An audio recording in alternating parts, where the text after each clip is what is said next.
Today, let's speak about Sthula Sharir. Do you know what Sthula Sharir is? It's physical, biological machine that our souls live and express itself in and through. You have been gifted this beautiful biological machine. Oh my God. You can't imagine my fascination for this body. My soul, and I'm conscious of it, and I hope that you can be as well. Your soul is not your body. Your soul is that beautiful energy of light that is connected to the divine, that is immortal. The one that says I is the soul. The body can't say I. I use the body to say I. But the body cannot say I. I have to vibrate the vocal cords. I have to create the intention. And it's my soul that says I. In and through a human body. But I'm very well aware that my body is a human animal. But I am not. My soul is divine. My soul is divine. It is of God. Do you have that awareness? That you live in an animal body, this beautiful animal? You look at animals out there, but you don't think that you're an animal. You are eating, drinking, sleeping creature just like those. And we can't even fly. We can't live underwater without oxygen. We don't have gills like fish that they can breathe oxygen down there. We are a human animal tied by gravity to the earth. And we have a brain. Do you understand what the brain is? The soul operates the brain to think, to create feelings in the body, with the body. The soul by itself can create feelings, but it's quantum, it's energy, it's wave-like.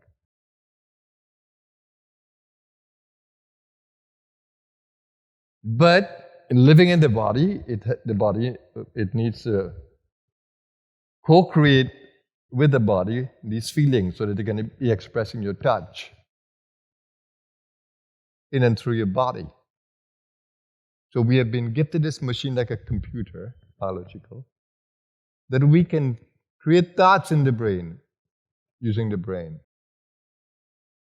And then it informs the nervous system and the hands move. Vocal cords vibrate when you want to speak. Our limbs are activated. Amazing biological machine. But we need to be aware that we are not the body, we live in the body. That's why I can love my body so much. In the same way I love my dog, I love my body too. Some of us take better care of our pets. We buy the best food, best nutrition. But for this, we eat all the junk, all the fast food, all the garbage, all the very sweet things, all the very fried up things. What does it say? You don't care about this animal?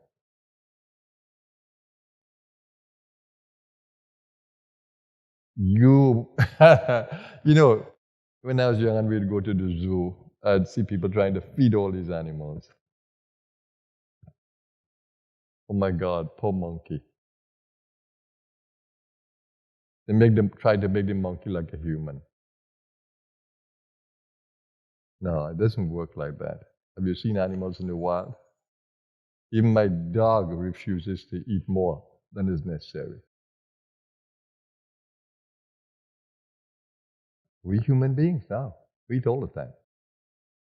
Regardless if the body is hungry or not. Put a pepper sauce and all the stimulants, and we are constantly eating. Is that healthy for the body? No. A lot of diabetes, hypertension.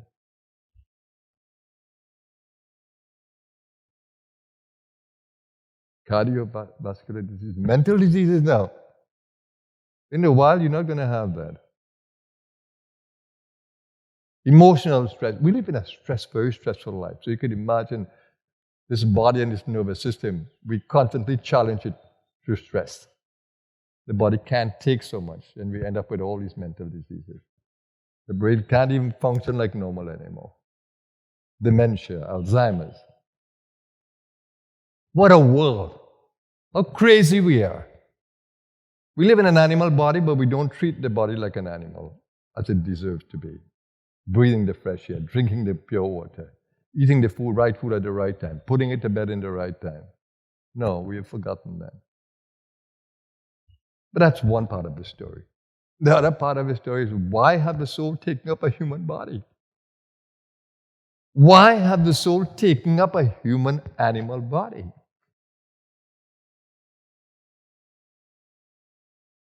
And what is the consciousness of the soul when it is not in the body? Because the soul had to come in the body.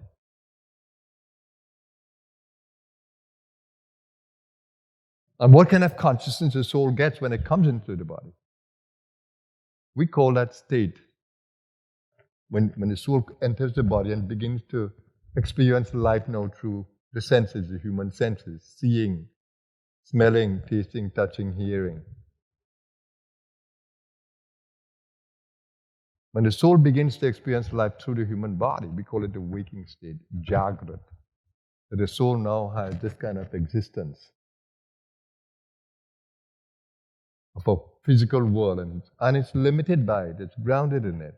We call this state of consciousness Jagrat. But the state of consciousness of the soul is called Swapna, like what happens when you're dreaming. When you're dreaming, it's an actual experience of the soul in a different realm, in the astral realms. That state of consciousness is called Swapna. So you know what kind of state of consciousness you will have when you come out of the body. You already know. It's what happens in dreams.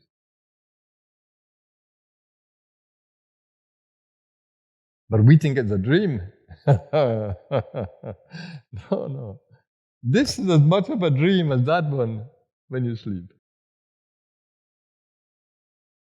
This is the longer dream. But some of us, we become very conscious in our dreams. And we begin to observe the dreamlike nature of the soul in the dream. But of course, that's not the only state of consciousness. You experience another one inside. When you go into deep sleep every night, your soul is gone somewhere in a whole other state. And that's not the ultimate state of consciousness for the human being. That is called Turiya. Deep sleep is called Sushupti. Jagrat, Swapna, Sushupti. And beyond these three states, waking, dreaming, and deep sleep, is the fourth. It's called Turiya, which actually literally means the fourth state. But it's the state of the witness. That is called a rapturous witness, the joyous witness that observes beyond waking, dreaming, and deep sleep.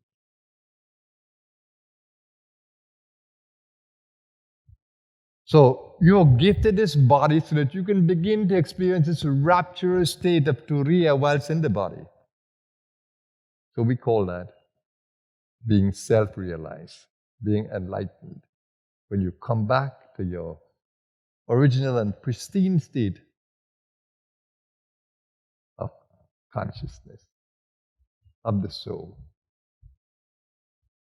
experience whilst in the body. That's your highest purpose. It's called your swadharma. That's what you're born for in every lifetime. But of course, because you're wrapped in what we call this karmic play, because you begin to act and you create consequence and you create memory and you create all kinds of patterns in the consciousness that stays in the memory and continues to hold you in limitation, we call those karmas. And so we are all loaded with karmas from all the past lives. We carry all kinds of patterns in the consciousness. in a memory store. Just like computers store things in a memory, so too we have a big memory store. Infinite gigabytes. Stores everything. So the goal is to bring closure to those, to work them through until these karmas have no effect on us. These patterns have no effect on us. So in every lifetime, we come in a karmic stage. Born in a particular country with particular parents, with particular friends and challenges that we call enemies, and we are born in this. For the sole purpose of growing more in soul consciousness. So in every lifetime, we are gifted this stage that shows us all the things that we have done before, that we have come to work through. So don't complain, don't blame anyone. It's part of the play, the karma game, for the soul to be free. So that's why you have incarnated in a human body. That's why you have this animal body, to work through those things. So it's a highly interesting play. We call it the karmic play.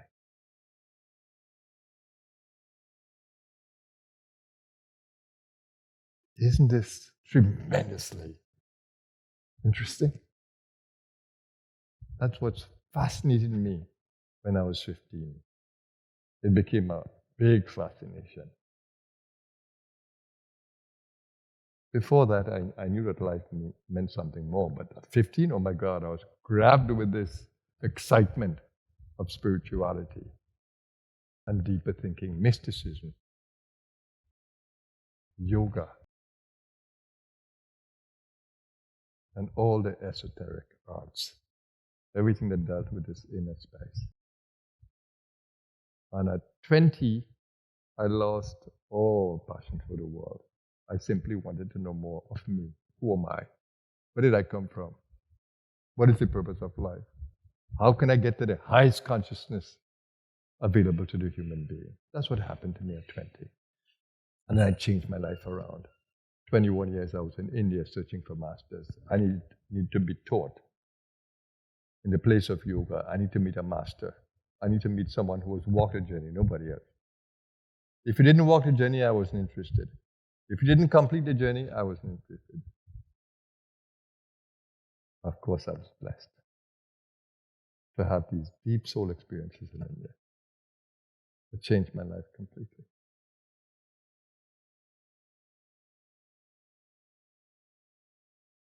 That's why you're gifted a human body, to know yourself. And I wish that you would not get caught up so much in life that you destroy your bodies before you even begin to know yourself. The first step is the awareness that you're not the animal body, that you're not this animal. You're not going to die. If the animal is sick, you're not sick. I take pride in calling my body an animal, right? We think it's a degrading term for the human. No. It makes us aware of what a human being really is. It's an animal. And I love it. I absolutely love it. I love to exercise it. I love to drink water in it. I love to eat. I love to smell, taste, touch. I love to hear. I delight in nature. And I love all my relationships with every fellow human being. I have no enemies. I'm not sure if I'm the enemy of anybody, but I have no enemies. I love all, because the spark of divinity is in every human being. And every human being is divine. Do I look at the negative things of people? No, I'm not interested. Don't tell me about that. Tell me about the opportunities to bring out the goodness in them. Tell me about what lies beyond the animal. That's what I want to hear. That's what I want to inspire. That's what I want to bring out in people. Not animalistic qualities, because we have a brain that can make us real animal. We have a reptilian brain. We have a limbic brain. And they can make us really animal-like. Reptilian. Limbic. Passion, feeling, uncontrolled. But we also have a neocortex, the upper part of the human brain that came with human evolution, or the evolution of life forms. So we carry an upper brain that allows us to become soul conscious, that allows us to realize that we are the soul in the body. The brain has the capacity, the human brain has the capacity to know itself, for the soul to know itself. That's awesome, awesome, awesome.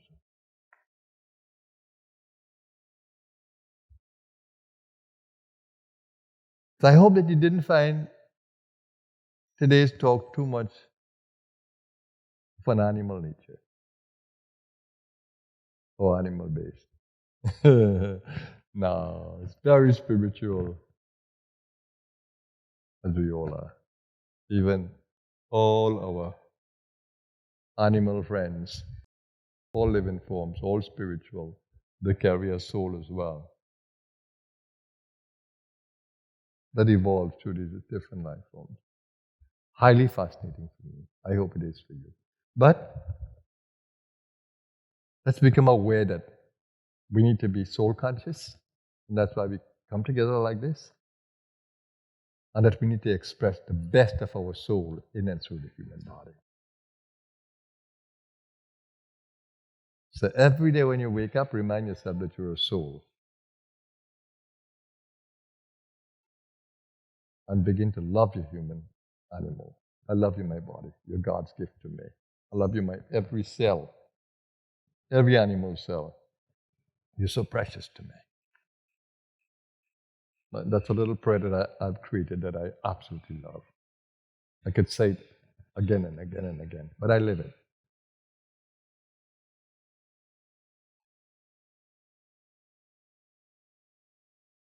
So with these words, we'll continue to inspire you at the Blue Star here, because that's what we do. Trying to guide you to live the human experience fully and masterfully as souls. Please continue the journey with us. Let's have an amazing day, everyone. Namaskar.